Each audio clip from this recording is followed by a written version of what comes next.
السلام علیکم. آج سے ہم اپنا تھرڈ لیکچر کا سٹارٹ لے رہے ہیں. سٹارٹ کرتے ہیں. علی گڑھ موومنٹ. تھرڈ لیکچر علی گڑھ موومنٹ کیا تھی؟ The War of Independence 1857 ended in a disaster for the Muslims. جو جنگ آزادی تھی 1857 کی وہ ایک تباہی کے طور پر مسلمانوں کے لیے مطلب ختم تو ہو گئی، لیکن وہ ایک تباہی بن گئی مسلمانوں کے لیے اپنے ختم ہونے کے بعد. The British believed that the Muslims were responsible for the war of 1857 and therefore انگریزوں کا یہ یقین تھا کہ مسلمان اس جنگ کے حقدار ہیں، مطلب انہی کی وجہ سے ہوئی، تو وہ انہیں ہی قصوروار سمجھتے تھے. They were subjected to ruthless punishment and merciless revenge، اور انہوں نے انہیں سزائیں بھی دی اور اپنا بدلہ بھی لینے کی کوشش کرتے رہے. The British had always looked upon the Muslims as their enemies because they had ousted them from power. وہ ہمیشہ مسلمانوں کو اپنا دشمن سمجھتے تھے کیونکہ وہ ان سے پاور میں زیادہ تھے، مطلب برٹش جو تھے ان سے مسلمانوں کی پاور سے زیادہ تھے. With the war of 1857 this feeling was intensified and every attempt was made to ruin and suppress the Muslims forever. تو جب 1857 کی جنگ آزادی تھی، جو جنگ لڑی گئی تھی، اس کے بعد ان کی فیلنگز جو تھی وہ اور ان کے جذبات آگ بگولا ہو گئے، اور انہوں نے مسلمانوں کو ہر حال میں تباہ کرنے کی ہر ممکن کوشش کی، اور انہوں نے مسلمانوں کو پراپرلی صفحہ ہستی سے مٹانے کی کوشش کی. جی، سب سے بڑا پوائنٹ جو اس لیکچر میں ہے وہ یہی ہے کہ سر سید احمد خان نے کیسے ماڈرن ایجوکیشن کو ایک طریقہ بنایا اپنی پروگرس کا، مسلمانوں کی پروگرس کا. یہاں پر آپ کو بتاتے چلیں آفٹر دا مسلم رول، یہ مسلمانوں کا رول ختم ہوا، مطلب اقتدار ختم ہوا. دا نیو رولرز دا برٹشنز، نئے جو رولرز تھے، نئے جو منصف تھے، مطلب نئے جو حاکم تھے وہ برٹشنز آئے. Implemented a new educational policy with drastic changes, مطلب کہ بہت بڑی چینجنگ کے تحت انہوں نے نا ایک ایجوکیشنل پالیسی ڈیولپ کی، اور نیو ایجوکیشنل پالیسی جو ہے مرتب کر کے انہوں نے ڈراسٹک چینجنگ کے ساتھ اسے پورے کنٹری میں رائج کر دیا. The policy restricted Arabic, Persian and religious education in schools and made English as the only medium of instruction as well as the official language in 1835. یہاں پر یہ بتا رہے ہیں کہ انہوں نے اس پالیسی کی وجہ سے کیا فرق پڑا مسلمانوں پر، کہ مسلمانوں پر یہ فرق پڑا کہ عربک، پرشین اور ریلیجیس ایجوکیشن جو تھی وہ سکولز میں ختم ہو گئی، مینس اسے ریسٹرکٹ کر دیا گیا. اس کے بعد انگلش کو ایک ہی میڈیم آف انسٹرکشن بچا تھا، اور انگلش کو ایک میڈیم آف انسٹرکشن بنا دیا گیا، اور 1835 میں انگلش کو ایک زبان کا درجہ قرار دے دیا گیا، ٹھیک ہے، آفیشیل لینگویج کا. اس کے بعد نیکسٹ آ جاتے such were the days of despair and despondency when Sir Syed appeared on the horizon of Muslims India to rescue them. یہ اس وقت مایوسی اور اندھیرے کے دن تھے جب سر سید احمد خان آئے اور انہوں نے انڈین مسلمز کو ریسکیو، مطلب ان کی حفاظت کی. سید had the conviction that regeneration of the Indian Muslims had not always realized that mankind had entered a very important phase of its existence. سر سید کا یہ مطلب یقین تھا، سر سید کو یہ پتا تھا کہ ابھی تک انڈین کے مسلمانوں کی ریجنریشن نہیں ہوئی، حالانکہ جو تھا مین کائنڈ، انسانیت تھی، وہ ایک بڑے امپارٹنٹ فیز میں داخل ہو چکی تھی. An era of science and learning which was the source of progress and prosperity for the British. ایک جو دور تھا، زمانہ تھا سائنس کا، لرننگ کا، وہی برٹشنز کے لیے جو تھا وہ پروگریس اور پراسپیرٹی کا سبب ٹھہرا تھا. اسی وجہ سے modern education became the pivot of his movement for the regeneration of Indian Muslims. ان کی جو مطلب موومنٹ تھی، تحریک تھی، اس میں انہوں نے ماڈرن ایجوکیشن کو ایک ضروری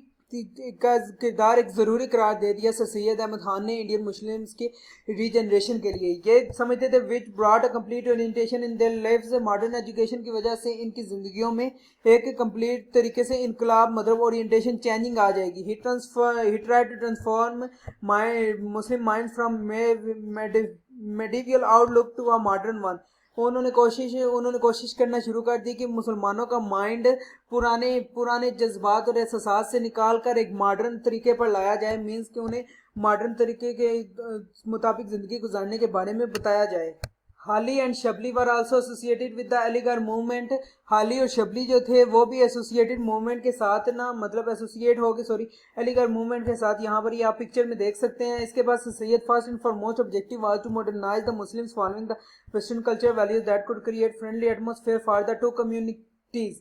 وہ ان کا یہی سب سے پہلا آبجیکٹیو تھا، یہی ان کا مطلب خواہش تھی کہ مسلمان جو تھے وہ ویسٹرن کلچرل کی ویلیوز کو دیکھیں, انہیں جانیں, کیونکہ اس کے ہونے سے ان کے دونوں کمیونٹیز مینز برٹشنز اور مسلمز کے درمیان فرینڈلی ایٹماسفیئر, دوستانہ ماحول پیدا ہوگا. He motivated his community to learn the western philosophy and English. انہوں نے اپنی کمیونٹی, اپنی جو کمیونٹی تھی مسلم, انہیں موٹیویٹ کیا, ان کے اندر جذبہ ابھارا کہ آپ جو ہیں وہ فلاسفی, ویسٹرن فلاسفی پڑھیں اور انگلش لٹریچر کو پڑھیں, تاکہ آپ rolling to get along with the ruling people, آپ جو اس وقت حکومت کریں ان کے ساتھ چل سکیں, مینس ان کے مطابق چل سکیں اور ان کے ساتھ چل سکیں. Therefore in order to fulfill this desire he started the Aligarh movement. انہوں نے اپنے اس ڈیزائر, اس خواہش کو پورا کرنے کے لیے علی گڑھ موومنٹ کو مطلب سٹارٹ کیا, تحریک کو. He had two immediate objectives in view. ان کے دو جو زیادہ objectives تھے, مینس امپورٹنٹ objectives تھے, وہ ان میں سے یہ تھا کہ to remove the state of tension between the Muslims and the British government. جو مسلمانوں اور برٹش گورنمنٹ کے درمیان ایک ٹینشن تھی, مینس یہی مسئلے مسائل تھے, انہیں ختم کرنا تھا. اور دوسرا یہ تھا کہ to induce them to get jobs and other facilities under the new governments. اور مسلمانوں کو ابھارنا تھا, انہیں بتانا تھا آپ ایسا کریں گے تو آپ کے مینس کے اس کے بعد آپ کو یہی فائدہ ہوگا کہ آپ کو نئی نوکریاں مل جائیں گی اور فیسلٹیز ملیں گی نئی گورنمنٹ کے انڈر, جو کہ تھا برٹشنز کا دور, اس کے انڈر. نیکسٹ موو کر لیتے ہیں. تو آئیڈیاز آف دا سید کے جو آئیڈیاز تھے, یا مطلب جو ان کے آئیڈیاز تھے, ان کو کچھ ایسے مطلب کمبائن کیا گیا to create an atmosphere of mutual understanding between the British government and the Muslims. وہ مسلمانوں اور برٹش گورنمنٹ کے درمیان ایک ایسا ایٹماسفیئر چاہتے تھے کہ میوچل انڈرسٹینڈنگ, جو ایک دوسرے کو سمجھ سکیں. ٹو موٹیویٹ دا مسلمز, یا پڑھ چکے ہیں western education, to persuade Muslims to abstain from agitational politics. تو انہیں یہ پولیٹیشنز سے مسلمز کو پرسویڈ کرتے تھے کہ آپ ایجیٹیشنل پولیٹکس سے ابسٹین رہیں, مطلب باز رہیں. اس کے بعد fortunately Syed Ahmad Khan was able to attract number of sincere friends. ان کے سنسیئر فرینڈس تھے کچھ جنہیں انہوں نے اٹریکٹ کر دیا تھا. ان میں کچھ اہم نام جو ہیں نواب محسن الحسن ملک, نواب وقار الملک, حالی شبلی, نذیر احمد, چراغ علی, محمد حیات اینڈ ذکا اللہ.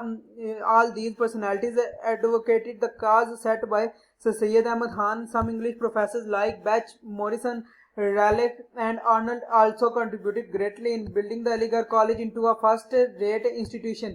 یہ دیکھیں یہاں پر ان کے فرینڈس کے نام آپ سے پوچھے جا سکتے ہیں, ٹھیک ہے, جنہوں نے ان کی اس وقت ہیلپ کی تھی مسلمز میں, تو آپ نے یہ نام بتانے ہیں جو میں نے بتائے ہیں. اس کے بعد نیکسٹ آ جاتا ہے, اگر انگلش پروفیسرز کی بات کی جائے تو بیچ, موریسن, ریلیگ اینڈ آرنلڈ, یہ نام تھے. اس کے بعد نیکسٹ موو کرتے ہیں, یہ نام امپورٹنٹ ہے MCQs وائز. نیکسٹ موو کرتے ہیں.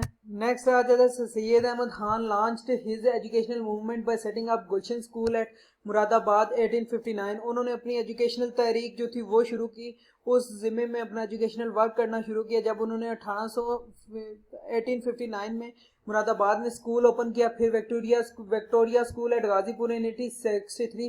1863 میں غازی پور میں وکٹوریہ اسکول اوپن کیا. Scientific society for the translation of English words in the native language, scientific society انہوں نے قائم کی کہ انگلش ورڈ کی جو ہے ٹرانسلیشن کی جائے اردو زبان میں ایٹ علی گڑھ ان 1864. 1864 میں یہ ہوا. اس کے بعد Aligarh institute gazette imparting information on history, ancient and modern science of agriculture, natural sciences, physical sciences and advanced mathematics in 1866. 1866 میں علی گڑھ انسٹیٹیوٹ میں یہ physics sciences, physical sciences, natural sciences, science of agriculture اور ان کے بارے میں amendments مین انقلاب آیا, مطلب کہ انہوں نے ایسی چیزیں انٹروڈیوس کروائی. اس کے بعد committee striving for the educational progress for Muslims, committee پھر بنائی گئی ایجوکیشنل پروگریس فار مسلمز کے لیے 1870 میں. اس کے بعد 70 میں. اس کے بعد Mohammedan Anglo Oriental school MAO at Aligarh in 1875 at the pattern of English public schools and later raised to the level of college 1877 and university in 1920. یہ آج بھی موجود ہے انڈیا میں. Mohammedan Anglo Oriental school means 1875 میں English کے pattern پر طرز پر English کے جیسے اسکول تھے ویسے بنایا گیا, انگریزوں کی طرز پر اسکول بنایا گیا تھا, مینز جس میں انگریزی کے بارے میں آپ کو پراپر پڑھایا جاتا تھا. 1877 میں 1877 میں یہ کالج بنا اور 1920 میں یہ یونیورسٹی بن گیا. محمدن ایجوکیشنل کانفرنس 1886 پھر 1886 میں محمدن ایجوکیشنل کانفرنس ہوئی which met every year to take stock of the educational problem of the Muslims and persuade them to get modern education and abstain from politics. وہی بیان کیا ہے جو اوپر کے انہوں نے مسلمانوں کو سیاست سے باز رہنے کا زیادہ تر باز رہنے کا مطلب مشورہ دیا اور ایجوکیشن زیادہ سے زیادہ حاصل کرنے کا مشورہ دیا. It later became a political mouthpiece of the Indian Muslims and the forerunner of all Indian Muslims. یہ مطلب انڈین مسلمس کے لیے ایک بہت بڑی امینڈمنٹس تھی, بہت بڑا انقلاب تھا کہ انہیں ایجوکیشن کے بارے میں بتایا جا رہا تھا. یہاں پر آپ سے پوچھا جا سکتا ہے شارٹ کوسچن یا لانگ کوسچن تو نہیں, لیکن شارٹ کوسچن میں پوچھا جا سکتا ہے کہ 3 سے 4 آپ بتا دیں جو انہوں نے ایجوکیشنل موومنٹ میں ان کی جو انہوں نے امینڈمنٹس کی تھی, جو انٹروڈیوس کروائے تھے, اسکولز وغیرہ کے نام پوچھے جا سکتے ہیں. پھر یہ ہسٹری وائز یہ جو سنز ہیں یہ لکھی ہوئی, یہ بھی امپورٹنٹ ہے آپ کے لیے یاد. اس پیراگراف میں اس پورے لیکچر میں آئی تھنک کوئی بھی اتنا خاص ایسی چیز نہیں ہے جسے ہم لیو کر سکیں. بیسیکلی یہ ہے تو شارٹ لیکچر, لیکن پڑھنا پراپر پڑے گا آپ کو کیونکہ اس میں بہت امپورٹنٹ چیزیں مینشن ہیں. نیکسٹ آپ کو بتاتے ہیں beside his prominent role in the educational uplift of the Muslims, Sayyid Ahmad Khan's writing played important role in popularizing the ideals for which the Aligarh stood. یہ اس سے ہٹ کر کے ان کے ایجوکیشنل موومنٹ سے ہٹ کر انہوں نے جو ایک پرومیننٹ رول ادا کیا, جیسے سید احمد خان کی رائٹنگ نے جو انہوں نے لکھا اس نے ایک امپارٹنٹ رول ادا کیا علی گڑھ اسٹوڈ کے. علی گڑھ کے تحریک کا مقصد کیا تھا. اس کے بعد ہز رسالہ اسباب بغاوت ہند ان 1858, یہاں پر MCQs بن سکتا ہے کہ رسالہ اسباب بغاوت ہند کب لکھا گیا تھا یا کب آیا, تو 1858. And other writing as loyal Mohammedans of India, Tabyin ul-Kalam, Khutbat Ahmadiya, rooted out the misunderstandings about Muslim teachings and help create a cordial relation between the British government and the Indian Muslims, and also help to remove the misunderstanding about Islam and Christianity. یہ Indian Muslims کو بھی کے لیے بھی تھا اور برٹشنس کے لیے بھی تھا, جو ان کے مائنڈ میں مسلمانوں کے خلاف جو تھی مس انڈرسٹینڈنگس تھی. اس لیے یہ رسالے لکھے گئے جن میں نام ہے تبین الکلام, خطبات احمدیہ اور لوئل محمدنز آف انڈیا. یہ آپ سے نام پوچھے جا سکتے ہیں, MCQs وائز امپورٹنٹ ہے. نیکسٹ موو کرتے ہیں. لاسٹ پیراگراف ہے it was this platform from where Syed Ahmad Khan strongly forbid the Muslim to Hindu. یہ اسے چھوڑ دیں آپ. National he regretted the Urdu Hindi controversy بہت national could no live together. یہ والا ایک کر لیں کہ انہوں نے کہا کہ ہندو اور مسلمان جو ہیں وہ آپس میں نہیں رہ سکتے, کیونکہ انہوں نے پریڈکشن دے دی تھی کہ ان کے آپس میں اختلافات بہت زیادہ ہیں. stood for reserved seats for Muslims and also promoted the idea that Hindus and Muslims are two distinct nations which led to the. اس کے بعد آپ یہ کر سکتے ہیں یہاں سے کہ انہوں نے ایک آئیڈیا دیا کہ مسلمان اور ہندو جو ہیں وہ 2 نیشن ہیں, اور یہی بیس بنا 2 نیشن تھیوری کی, 2 قومی نظریے کی. سید احمد خان ایک علی گڑھ movement played a significant role to bring out an intellectual revolving around the Muslims of India.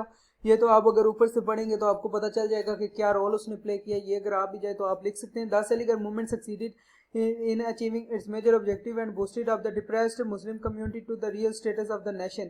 علی گڑھ موومنٹ نے ایک اہم کردار ادا کیا کہ مسلمانوں کو ایک نیشن کے طور پر ابھرنے میں. یہ تھا آج کا لیکچر. اس میں امپورٹنٹ MCQs بتائے گئے آپ کو. اسی طرح یہیں سے آپ دیکھیں تو یہیں سے شارٹ بنتے ہیں, شارٹ بن کر آتے ہیں کہ علی گڑھ موومنٹ کیا تھی, سر سید نے کیسے پاس کیا.